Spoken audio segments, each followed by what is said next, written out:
Hi, Assalamualaikum. I'm Nurkaina Imam binti Muhammad Faizal. I am one of the students from the Bachelor of Communication with Honours. So, today I will be talking about the learning skills for 21st century. So, as we all know, the world of education is changing and evolving. So, classrooms are no longer the only place where we learn. Today, we have access to digital tools, AI, online courses, and even learning all at our fingertips. So the question here today is how do we adapt and make the most of it? So let us dive into my first slides of my presentation. So to succeed in digital education, we need to take control of our learning. So the roles of 21st century learners are self-directed learning. So self-directed learning means setting our own goals, managing time wisely, and using online resources like the Coursera or Udemy to build skills. The next one is digital literacy. Digital literacy is crucial. From research to communication, we need to navigate digital tools effectively. So, why? But it's not just about using tools, it's about using the tools wisely. So, with so much misinformation online, critical thinking also helps us separate fact from fiction. So I have personally learned to verify sources before forming opinions, and this skill is very essential in both education and the workplace. So collaboration is another key skill.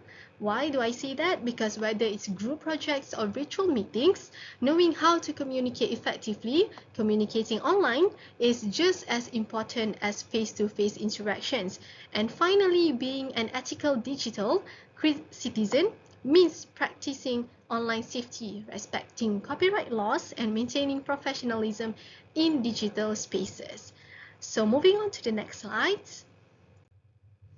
Alright, so the next one is my favorite slides actually, the best digital learning environment. So a great digital learning environment blends technology with effective teaching. So platforms like the Google Classroom, Moodle, Duolingo, Teams, Microsoft Teams, Blackboard provide structure through assignments and discussions. So AI-powered tools like Duolingo, like the one at the right-hand side, Duolingo personalized learning, helping students focus on their weak areas. I personally found AI-driven language learning very effective because it is focusing more on gamification method, and also at the same time it's very fun and engaging to actually learn about the language that we are eager to learn.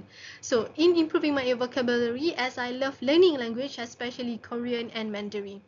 So blended learning combining online and offline methods offers flexibility. Why? Because currently in this digital era, many universities now use hybrid models, allowing students to learn at their own pace while also engaging in discussions. And also, please don't forget collaboration tools, apps like I mentioned earlier, the Microsoft Teams and also Zoom. Make teamwork and group learning seamless and even across different locations.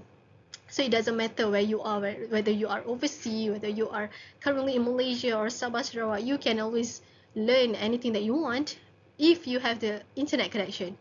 So internet connection is all that matters.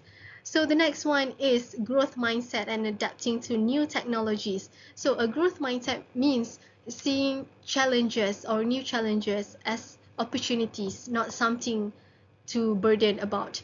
So it is an opportunities to improve. To be very honest, I struggle with data analysis, especially in learning Power BI. I was very confused and I struggled a lot. I struggled with data analysis in Power BI at first, but with consistent practice and online tutorials, I've watched YouTube videos, I've watched so many tutorials online. Alhamdulillah, I improved a lot. So the key is to keep learning and keep trying. So now I find it very fun and helpful to actually know the real method, the actual method, the correct method to do the Power BI data analysis. So it's actually not as hard as it used to be. It was hard because I didn't know how to use it. So after adapting to that, I have learned that it is actually kind of easy and fun. So the next one is the importance of emotional and social skills. So they boost motivation, keep students engaged even when challenges arise, and enhance communication skills. So in digital settings, I find that being able to communicate well, whether in group chats or video calls, is super important. So these skills improve critical thinking by exposing learners to different perspectives, also helping them to reflect deeper and think more creatively. They also prepare learners for real-world interactions, like the workplace settings, whether it is in the workplace or while networking with the industry experts from overseas or even within Malaysia. So as I work as the event executive at my neighborhood, I've seen how these skills can actually build stronger professional relationships and also improve team communication. So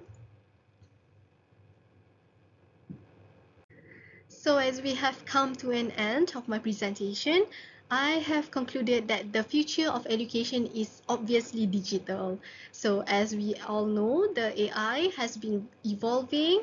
As I am also currently working with my neighborhood, an agency under the Ministry of Digital, I would say that the future of education is indeed digital. So to succeed, we must embrace self-learning, adapt to technology, and develop strong social skills across anywhere that we are working.